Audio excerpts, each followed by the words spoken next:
Welcome back to another video. Today we have Eldlich Madolche. Now this deck is kind of going to use a more compact Madolche engine. It's going to use the Madolche engine as well, two engines don't really kind of, well, what do you call it, synergize, but they do have, well, Eldritch doesn't use its normal summon, so that is a plus point, and it doesn't really summon on its own turn either, so that's kind of decent too, unless you're going for like turn 3 or something.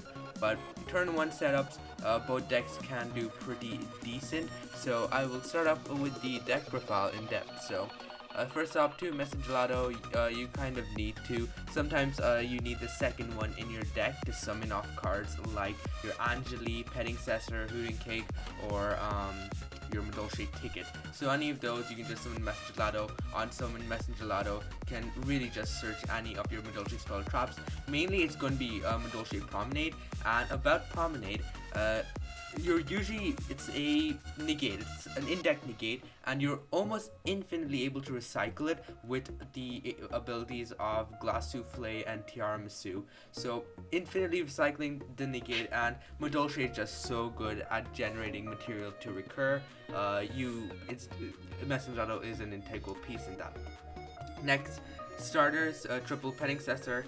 It can special summon itself from the hand, so you don't need to use your normal summon for him. Not her. And when summoned, you can summon another Madolche from your deck. So when you're summoning another Madolche, it's usually going to be either the Angeli or a Hoot Cake, depending on the situation. If you already use Angeli, then you summon Hoot Cake, and then Hoot Cake is like able to just generate even more advantage, and you can combo off from there. It does lock you into Madolches, but that is the only card that locks you into Madolches, and you don't really use it after turn 1 or turn 2, so you're free to use your Eldlich cards after that most of the time. Triple Madolche Madolche. On normal summon, it's able to search any Madolche, so this is of course very important. It's the Stratos for the deck. And you can search Petting Cessor, and as I said, Petting Cessor can summon itself from your hand, so you can combo off from there really easily. That's really its only main piece. Another thing, if you have Madolche Salon, you're still able to summon it even if you've used your normal summon already earlier, so that's pretty cool. Triple Angeli. Angeli is generally able to Angeli, Mageline, or Petting Cessor, they're all combo starters. It can also be used as a combo extender. It contributes self-summoning Madolche from your deck, and it cannot be destroyed by battle. So if you're summoning to zone, say Madolche Fresh Assist start points to, you'll be protecting all of your Madolche spells or traps, which is super neat. It does get shuffled into deck during the end phase of your next turn, so you have a ton of time to just play around with that card. You're usually just going to exceed it off anyways, so it doesn't matter too much. So now that's the main use for Angeli. In terms of combos, sometimes if you open Angeli, then you'll tribute it to summon Petting Cessor, and then Petting Cessor gets its effect to summon from the deck. The card you'll summon then is Madolche Hoot Cake, and Hoot Cake you can banish one monster in your graveyard in order to summon a Madolche from your deck. Usually if you're able to get like a hand trap in the graveyard, like the only hand trap I'm running is Gamma, mainly just so that it doesn't conflict with Petting Cessor, but if you have any other hand traps to run, like Ash Blossom for example, you can banish them with Hoot Cake, which is neat. If you summon Hoot Cake with Angeli, Angeli tributes itself, of course. You can use Hoot Cake, banish the Angeli, then combo off from there, which is super cool. It just has lots of lines. On top of that, the combo is generally able to play through a Nibiru. It still ends on one negate, and you are still able to just recover a lot next turn, which is super insane. And Hoot Cake definitely an integral piece. Lastly, the Madolche spell traps. One ticket. You generally don't need more than one ticket, since you are trying to run a compact Madolche engine, and you don't really need more than one. Madolche Salon. Salon is able to infinitely just set your Promenade, which is super strong. On top of that, it grants you an extra normal summon, which is another really good thing. And those are kind of its main things. Being able to set a Promenade each turn is super strong. So that's really good. And lastly, one Chateau. As I said, you don't really need Chateau. It's like Salon, not Salon Ticket. Salon is something you could consider bumping up to like 2, but that's really the only thing I would consider, because you don't really. Chateau is just it's just really a one-off. On activation, it shuffles all the Madolche monsters in your from your deck to the graveyard, and instead of if a Madolche monster would get shuffled into the deck, and it happens a lot, all of your Madolches float into shuffling it, getting shuffled into the deck, and Tiramisu and Glossophlay both shuffle other cards. Chocolate mode also shuffles cards. You have just lots of ways to generate advantage. Also gives you an easier way to OTK since it gives all your Madolche monsters 500 attack, which is a really good boost. Next, we run 2 Promenade. You kind of have to run 2 Promenade just because it is just a really good negate.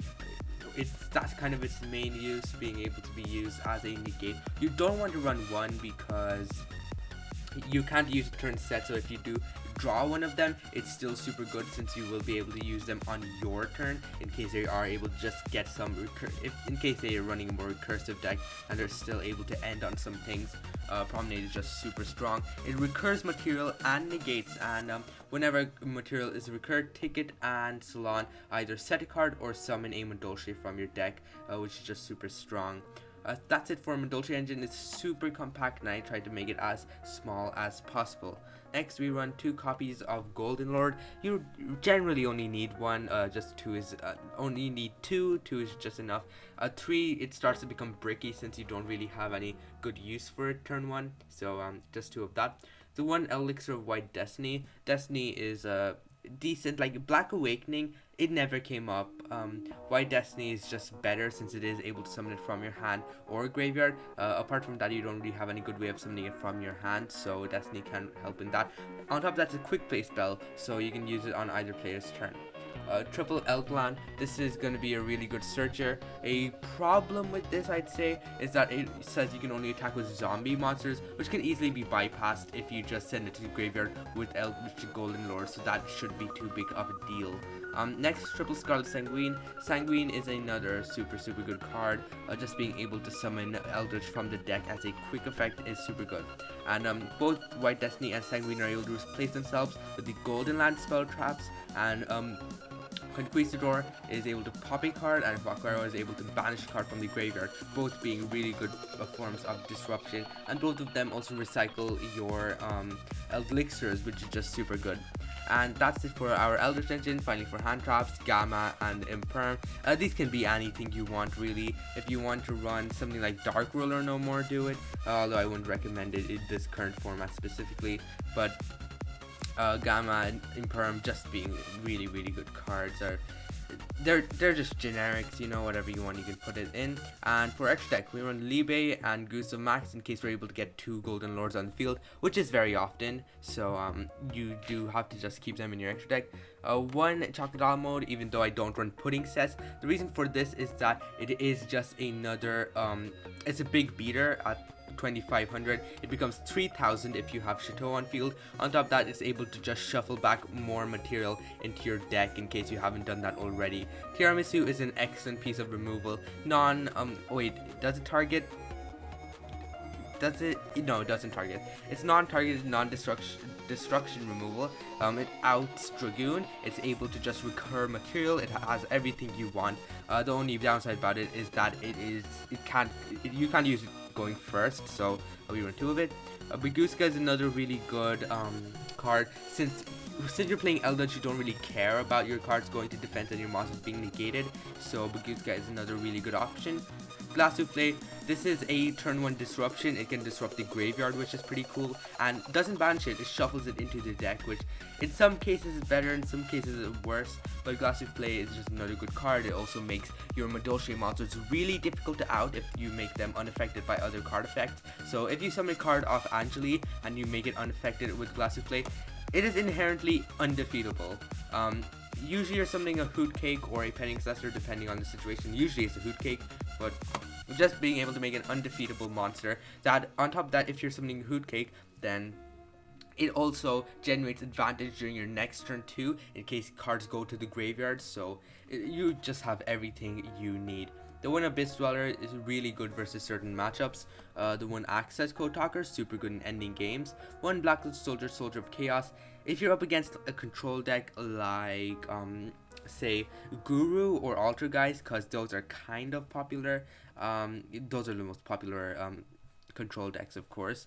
It is able to just out. They can't do anything about it. If you use this effect to gain 1500, it's technically impossible for Guru or Altergeist to just out that card.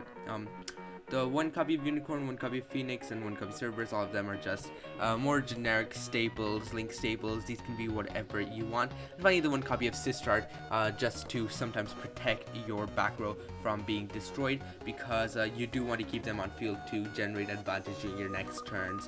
So I think I'll go into a bit of a combo-ish tutorial on what you are trying to do.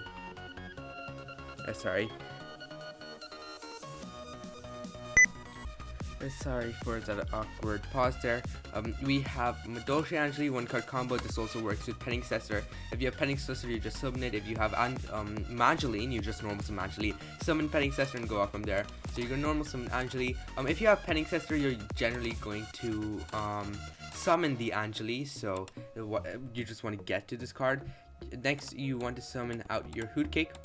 You always want to summon out Hoot Cake because it can be destroyed by battle, and you are going to be keeping it on field since you can't use it as Exceed material. Since it's level 3. We're going to use our Hoot Cake, banish Angeli, summoning out the Penning Successor. As I said, if you have Penning Successor on field, you already have this. If you already use Penning Successor, then you want to summon this card, Madolche Gelato.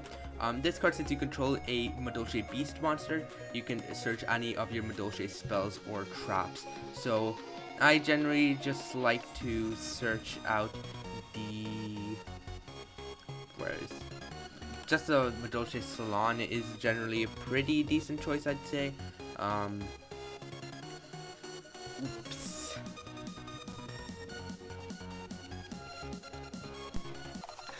So right here we have the combo tutorial. Any way to get to Angeli is full combo. Let it be Penning Successor, Mageline, searching Penning Successor. Anything is full combo. You run 9 ways to it, so it's super consistent. We'll normal summon the Angeli, use its effect, tribute itself, and we will be summoning Penning Successor. Don't summon Hoot Cake. Penning Successor is generally more important since you don't want to lower the level of the Messenger Gelato that you'll be summoning later. Hoot Cake will summon itself, and then you will use Hoot Cake's effect, banishing the Angeli, and you'll be summoning a Messenger Gelato. Since you control a beast monster, Messenger Gelato will activate, summoning out a copy, searching a copy of Salon. Now you can go into the Glass Souffle. And now I will also activate the Madolche Salon. And now you can just activate Glass Souffle. Detach, you usually want to detach Messenger Gelato in order to make, I don't know, itself unaffected. And then we will use its effect, shuffling back your Messenger Gelato, and then this will trigger Salon in order to set a Promenade. So you have your Messenger Gelato back in your deck, and then you also have a Graveyard Disruption. This shuffles 2 cards, so that is super powerful. On top of that, if you're only shuffling 1 card, you can shuffle back the Penning Successor that is under her, and then this will trigger Salon again, so you can set another Promenade if you like. I would generally recommend I can't speak today.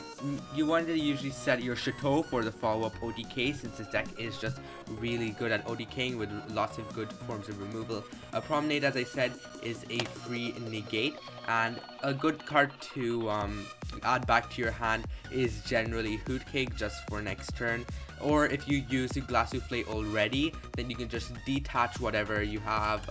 As you can see, you have a Penning Successor under here. You can detach that, shuffle stuff back into your deck. Use Promenade to grab back the Penning Successor, and then Penning Successor is able to just summon itself during your next turn, and then you can OTK from there with absolute ease, which just makes this deck really difficult to out.